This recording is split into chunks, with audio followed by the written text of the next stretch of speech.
अ,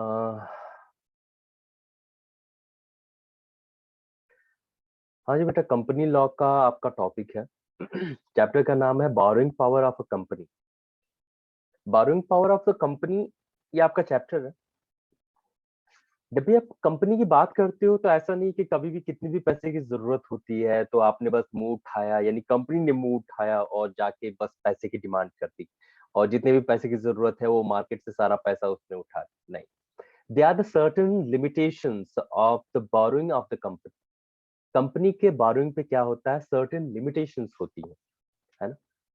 अब फिर बात ये आती है कि कंपनी बोरिंग करता है तो कौन करता है कंपनी की तरफ से। कंपनी के जो रियल रिप्रेजेंटेटिव होते हैं वो होते हैं उनके बोर्ड ऑफ डायरेक्टर्स, जो उनके एजेंट के तौर पे काम करते हैं एक तरीके से। तो कंपनी को अगर बोरोइंग की जरूरत होती है, यानी मार्केट से पैसा उठाने की जरूरत होती है, तो कंपनी के बिहाफ पे ये काम कौन करता है, आपका ये बोर्ड ऑफ डायरेक्टर्स करते हैं। तो बोर्ड ऑफ डायरेक्टर्स बारो करते हैं कंपनी के बिहाफ पे। और यहाँ पे इसे दो पार्ट्स में डिवाइड किया गया है। अभी जब बात आती है कि एक कंपनी कितनी बोरोइंग कर सकता है, तो ये बोरोइंग को दो पार्ट्स में हम डिवाइड करते हैं। ये लिमिटेशन को, बोरोइंग करने के लिमिटेशन को दो पार्ट्स में डिवाइड करते हैं। एक स्टैट्यूटरी लिमिट होती है और एक limitation contained in memorandum of articles. यानी एक तो स्टैट्यूटरी लिमिटेशन होती है, दूसरा एक कंपनी के आर्टिकल ऑफ एसोसिएशन और मेमोरेंडम ऑफ एसोसिएशन में जो लिमिट डिफाइन की जाती है, एक दूसरी वो लिमिट होती है। ठीक है ना। तो पहले हिंदी में बच्चे लिख लेंगे यहाँ पे।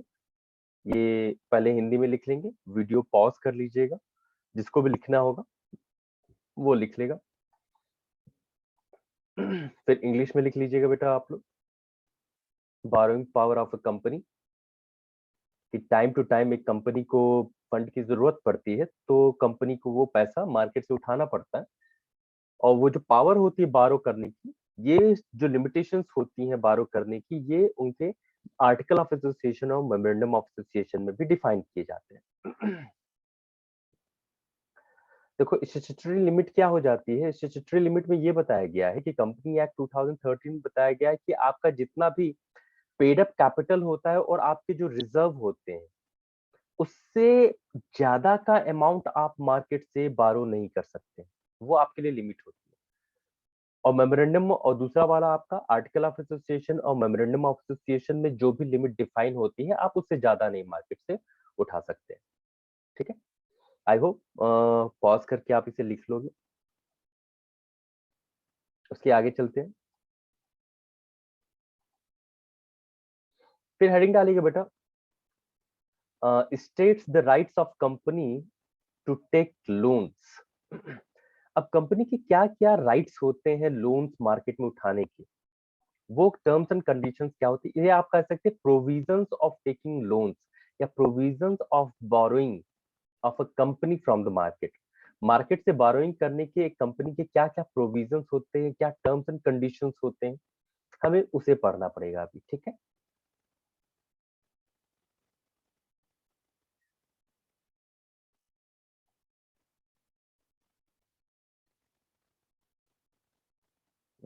ये बार बार फुल पे क्यों चला जा रहा है।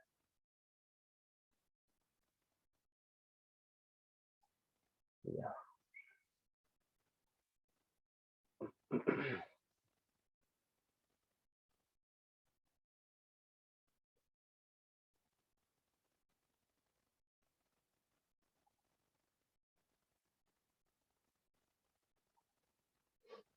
ये आपका हिंदी और इंग्लिश में।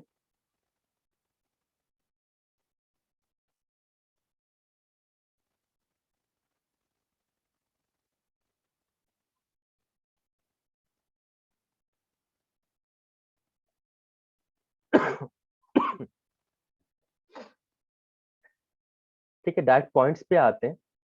यहाँ पे क्या है, following are the borrowing power of a company. Company की फॉलोइंग पावर्स होती है। पहला हो जाता है बेटा बोरोइंग पावर ऑफ कंपनी, एक कंपनी के ऋण लेने की शक्ति। पहले तो आपको जैसे मैंने स्टार्टिंग बताया था कि एक कंपनी की जो अपनी जो पावर होती है, वो उसके आर्टिकल ऑफ एसोसिएशन और मेमोरेंडम ऑफ एसोसिएशन में डिफाइंड होती है, जो कि बोर्ड ऑफ डायरेक्टर्स जो होते हैं उनके थ्रू होता है। ठीक है।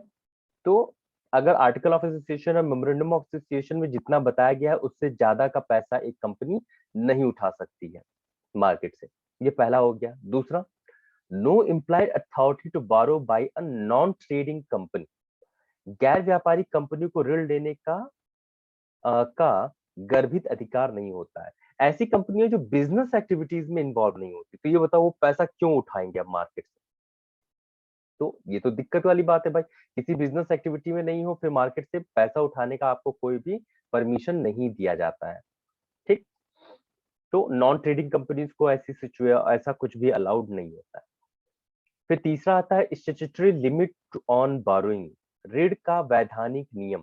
ऋण का वैधानिक नियम, ये भी स्टार्टिंग में ही मैंने आपको बताया था कि कंपनी की जो स्टैट्यूटरी लिमिट होती है, कंपनी एक्ट 2013 में डिफाइन किया गया है कि एक कंपनी का जितना भी पेड अप कैपिटल है, कंपनी का जितना भी पेड अप कैपिटल मतलब मार्केट से जो भी पैसा उन्हें मिलने वाला है, जितना भी पेड अप कैपिटल है, प्लस प्लस क्या, उनकी जितनी भी फ्री रिजर्व्स हैं, उनके टोटल वैल्यू से ज्यादा का अमाउंट आप मार्केट से नहीं उठा सकते हैं, बारो नहीं कर सकते हैं।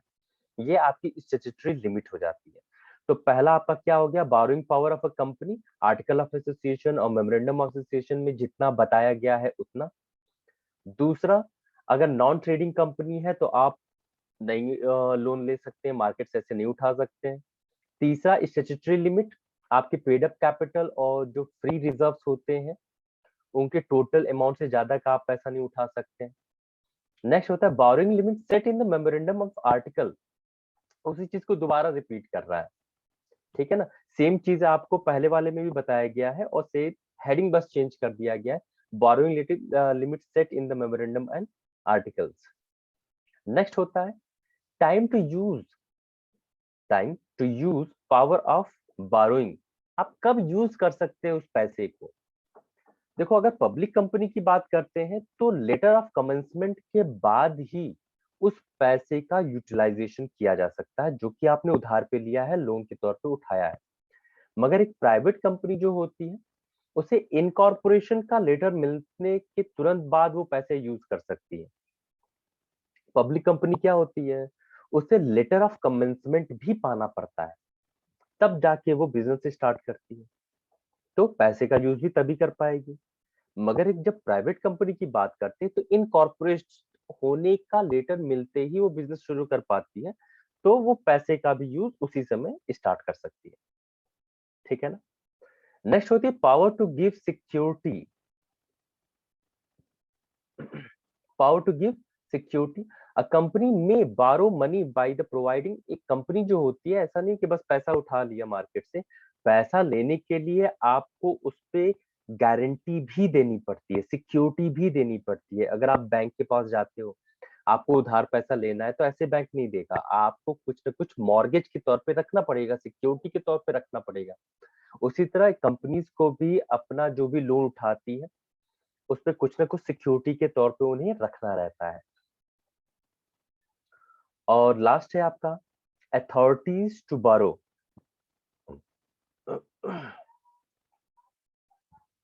अब किसको अथॉरिटी होती है बारो करने की? अभी आपको स्टार्टिंग में बताया था, जो बोर्ड ऑफ डायरेक्टर्स होते हैं उनको ये अधिकार होता है। The board of directors may borrow money by passing a resolution at the meeting of the board. Board की मीटिंग में रेजोल्यूशन पास करके वो ये काम कर सकते हैं।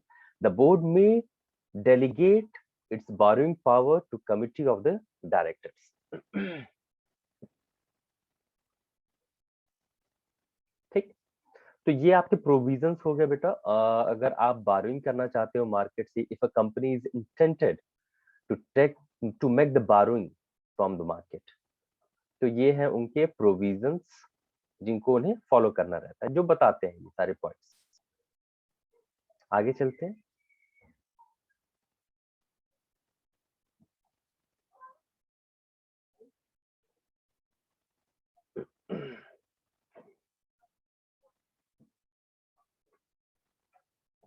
फिर अब नेक्स्ट टॉपिक जो स्टार्ट करते हैं वो आपका हो जाएगा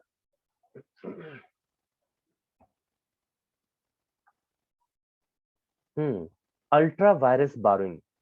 अब ये अल्ट्रा वायरस बारोइंग क्या होती है, पहले हिंदी में जूम कर देता हूँ कि बच्चे अपना वीडियो थोड़ा पॉज करके उसे देख लेंगे। ठीक है, ये हो गया आपका ultra vires burrowing. Ultra vires burrowing क्या हो जाता है? देखिए, आपको मैंने टॉपिक बताया था अल्ट्रा वायरस। अल्ट्रा मतलब बियॉन्ड, वायरस मतलब होता है पावर, बियॉन्ड द पावर। तो अल्ट्रा वायरस बोरोइंग का मतलब हो गया है कि आपकी उतनी लिमिट नहीं है कि आप बोरोइंग करें, मगर उस लिमिट के बियॉन्ड जब आप बोरोइंग कर लेते हैं, आपको जो परमिशन के बियॉन्ड आप बियॉन्ड परमिटेबल लिमिट जब आप बोरोइंग कर लेते हैं, तो उसी को क्या कहा जाता है? अल्ट्रा वायरस बोरोइंग कहा जाता है। ठीक है, हिंदी में जो बच्चे हैं वो इसे पॉज करके लिख लेंगे, फिर नीचे एक्सप्लेनेशन करता हूँ।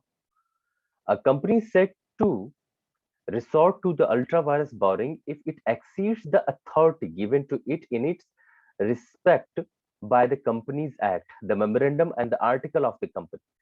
मेमोरेंडम और आर्टिकल और कंपनी की जो लॉ है, उसमें दिए गए लिमिट से ज्यादा का अगर बाहर का आप बारोइंग कर लेते हैं, तो वो अल्ट्रा वायरस बारोइंग कहलाता है। An act of the borrowing by the company may be ultra virus. The company or the director are the articles. Where such loan is a ultra virus, the company such loans is null and void and does not create any actionable debt. अब बात करते हैं what are the effect. अगर company एक ultra vires borrowing कर लेती है तो उसका इफेक्ट क्या होता है? ठीक है ना।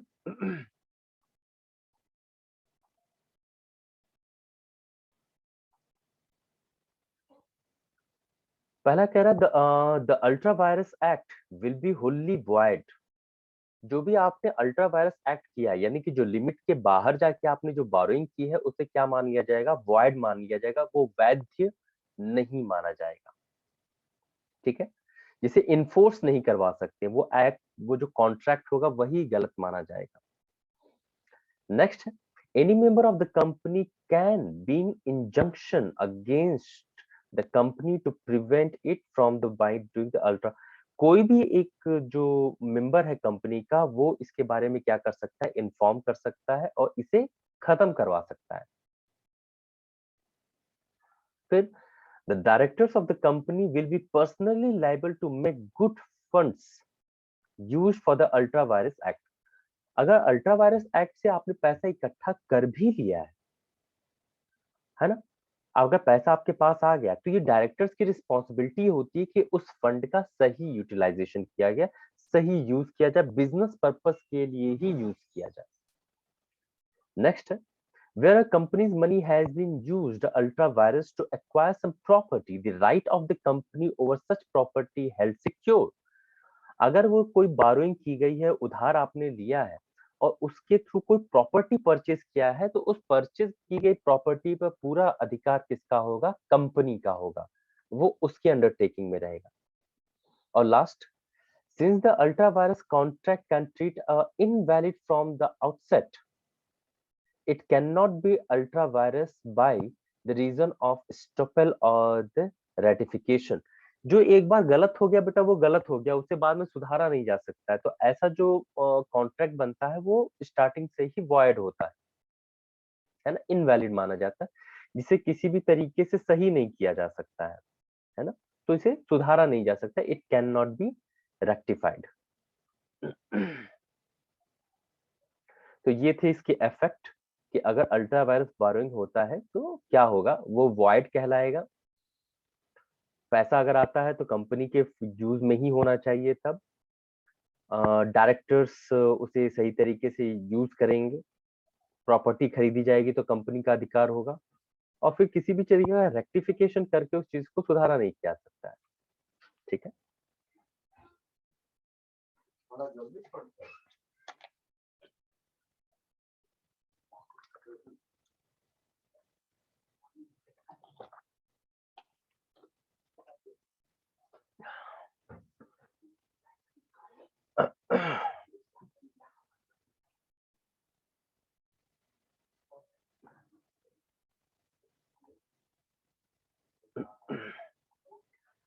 नेक्स्ट पे आते बेटा,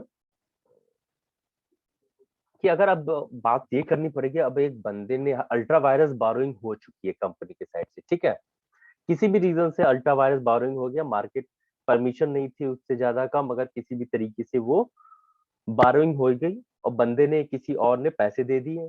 तो जिन लोगों ने पैसे दे दिए हैं, जिस बंदे ने पैसा दिया है, जिस इंस्टीट्यूशन ने पैसा दिया है, अब उनके लिए क्या प्रोविजंस अवेलेबल है ना। तो अभी हमें उनके प्रोस्पेक्ट से बात करनी पड़ेगी।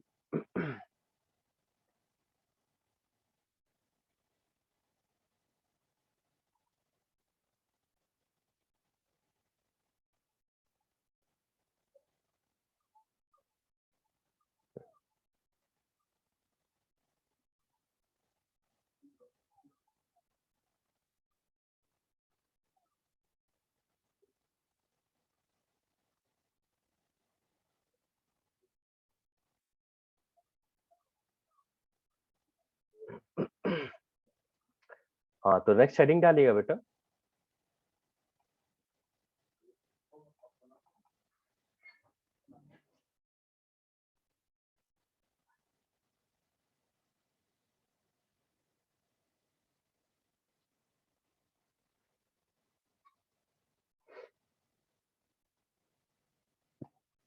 Remedies available to lender.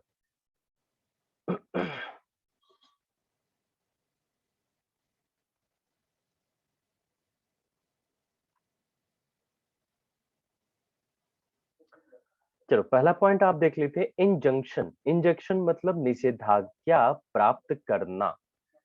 Injunction मतलब होता है मना कर देना। समझ लो कि अगर कंपनी ने क्या किया है, अल्ट्रा वायरस बोरोइंग कर ली है, ठीक है, और वो पैसा अभी तक यूटिलाइज नहीं हुआ है। वो पैसा अभी तक क्या हुआ है, यूटिलाइज नहीं हुआ है, और वो पैसा अभी तक कंपनी में बचा हुआ है। तो बाहर वाले जो लेंडर है, जिन्होंने पैसा दिया था, वो क्या कर सकते हैं, कॉन्ट्रैक्ट खत्म कर सकते हैं और अपना पैसे के लिए क्या कर सकते हैं, डिमांड कर सकते हैं। वो अपना पैसा दोबारा पा सकते हैं अगर वो पैसा बचा हुआ है कंपनी के पास।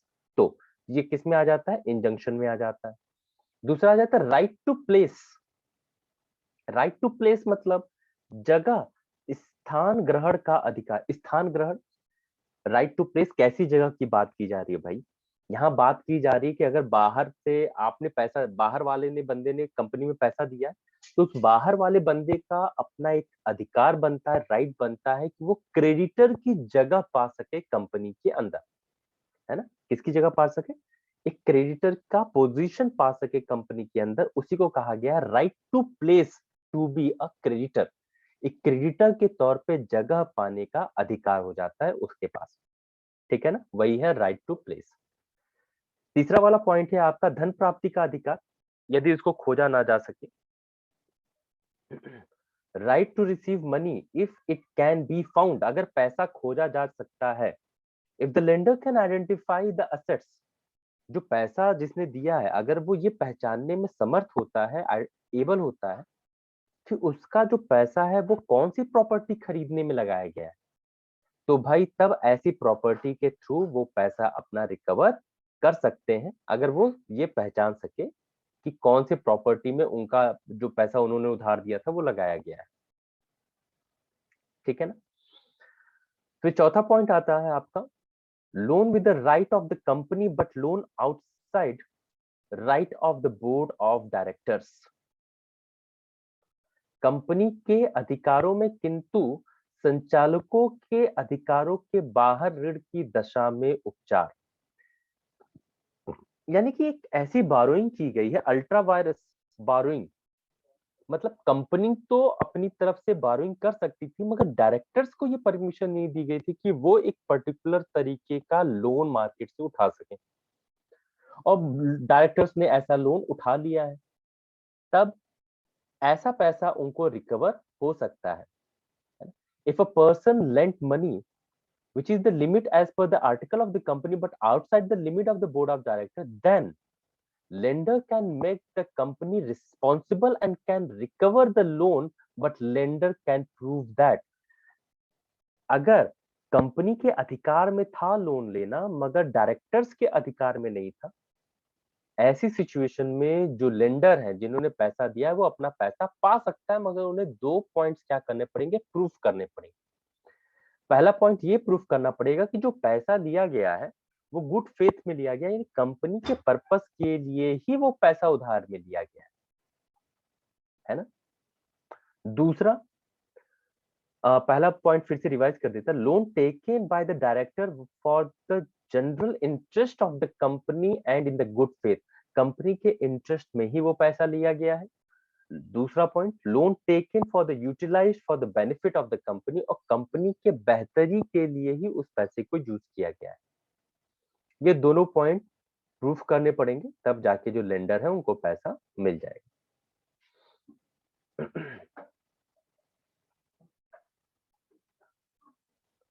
फिर पांचवा और लास्ट पॉइंट है आपका right of compensation from directors.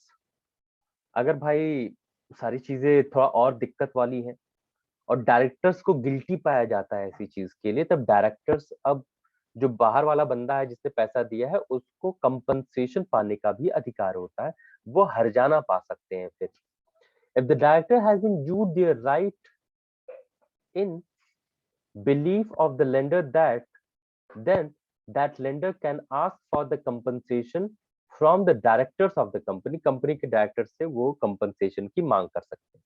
ठीक है ना, ये टोटल 5 पॉइंट है कि अगर एक बाहर वाले बंदे ने पैसा दिया है तो अल्ट्रा वायरस बायरिंग की सिचुएशन में उनके क्या अधिकार है, उनको क्या उनके हिसाब से बातें हो सकती है। ओके देन आगे बढ़ते हैं।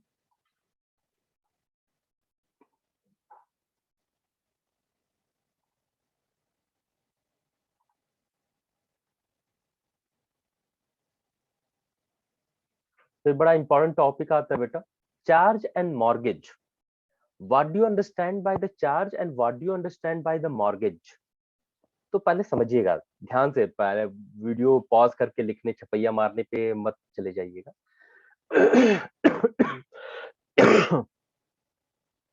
सबसे पहले समझिए कि चार्ज और मॉर्गेज होता क्या है। दोनों एक ही सिक्के के दो पहलू जैसे हैं, two aspects of the single coin, मगर ये कब यूज किए जाते हैं। पहले मॉर्गेज आपको बताता हूँ कि मॉर्गेज होता क्या है। आप बैंक के पास गए या किसी के भी पास गए और आपको लोन चाहिए, लोन पाने के लिए जो सिक्योरिटी आप देते हो, लोन पाने के लिए जो भी आप सिक्योरिटीज के तौर पे जो कुछ भी आप अवेलेबल करवाते हो, वो असेट्स, वो अवेलेबल करवाया जाने वाला असेट्स मॉर्गेज कहलाता है। ठीक है, तो जिससे आप लोन लेते हो, आप उसके अधिकार में, आप उसके अंडर में उस असेट्स को दे देते हो। आई बात समझ में? जैसे बैंक से आपने 10 लाख का लोन लिया, आपने 8 लाख की प्रॉपर्टी उसके पास रखी हुई है। अब 8 लाख की प्रॉपर्टी आप एक तरीके से उसके अंडर में दे दिया, आपने आपने अधिकार में उसके दे दिया, उसके अंडर में दे दिया कि अगर आप पैसा नहीं दोगे तो वो उस प्रॉपर्टी को बेच सकता है, सेल कर सकता है। ठीक है, मगर अब समझिएगा चार्ज क्या होता है। समझ लिए, मिस्टर ए है, उनकी वाइफ ने उनसे क्या किया, डाइवोर्स लिया। कोर्ट ने कहा कि आप अपनी वाइफ को क्या करोगे, हर महीने 10,000 रुपए दोगे, और फिर अटैच कर दिए, अगर 10,000 रुपए आप नहीं दोगे किसी भी महीने, तो आपकी प्रॉपर्टी से वो पैसा दिलवाया जाएगा। अब वो जो आपकी प्रॉपर्टी है वो क्या हो जाती है, उसे चार्ज कहा जाएगा, है ना, वो सिक्योरिटी के तौर पे यूज हो रहा है। अब उस पे मालिकाना हक नहीं आ जाएगा सामने वाले पर, बस ये है वो सिक्योरिटी के तौर पे अब अवेलेबल हो गया है, जो कि अब वो असेट्स आपकी क्या कहलाएगी, चार्ज के तौर पे कहलाएगी। है ना, अंतर समझ में आया? मॉर्गेज में क्या था, लोन चाहिए तो आपको उसी समय अपनी प्रॉपर्टी का अधिकार, राइट्स दूसरे वाले को अवेलेबल करवाना पड़ता है, उसके अंडर में आप दे देते हो। चार्ज क्या हो जाता है, किसी को सिक्योर करने के लिए आप जब प्रॉपर्टी की अवेलेबिलिटी इन फ्यूचर की बात की जाती है, तो वो आपका क्या हो जाता है, चार्ज हो जाता है। आप कहीं से भी दोनों के डेफिनेशन निकाल के अपने अपनी जो नोट्स बनाएंगे उसमें लिख लीजिएगा कि चार्ज की डेफिनेशन क्या होती है, आपके पास बुक्स होंगे, और मॉर्गेज की डेफिनेशन क्या होती है। समझा दिया हूं, अब आप पढ़ोगे वहां पे तो आपको समझ में आएगा। ठीक है ना, इनका डिफरेंस देख लेते हैं। पहले मैं जूम कर देता हूँ थोड़ा इसको, कि लिखने में आपको कोई दिक्कत ना हो। ठीक है, ये हिंदी वाला कर दिया मैंने, इसे पॉज करके आप लिख लेना। और फिर ये इंग्लिश में। ठीक है। सबसे पहले period, duration, it may be for always, हमेशा ये हो सकता है, मगर मॉर्गेज क्या होता है 5 साल 10 साल। जैसे शादी वाला कॉन्ट्रैक्ट हुआ ना, वो तो हमेशा आपको देना है भाई पैसा अपनी, जो अगर आपकी वाइफ आपसे अलग होती है तो हमेशा देना पड़ेगा, तो चार्ज हमेशा के लिए हो सकता है, एक प्रॉपर्टी पे चार्ज हमेशा हो सकता है। मॉर्गेज क्या होता है, वो सर्टेन पीरियड 4 साल 5 साल तक अगर आपने नहीं दिया तो फिर आपकी प्रॉपर्टी बेच देंगे। Transfer of interest, transfer of interest नहीं जो होता है, चार्ज में क्या होता है, आप अपने असेट्स का जो अधिकार है, जो राइट है, वो सामने वाले को ट्रांसफर नहीं कर रहे होते। मगर मॉर्गेज में क्या होता है, आप अपने प्रॉपर्टी का इंटरेस्ट सामने वाले को ट्रांसफर कर देते हो तुरंत, कि in any case, in any uncertainty, the person has the right to sell your assets, जिससे आपने उधार लिया।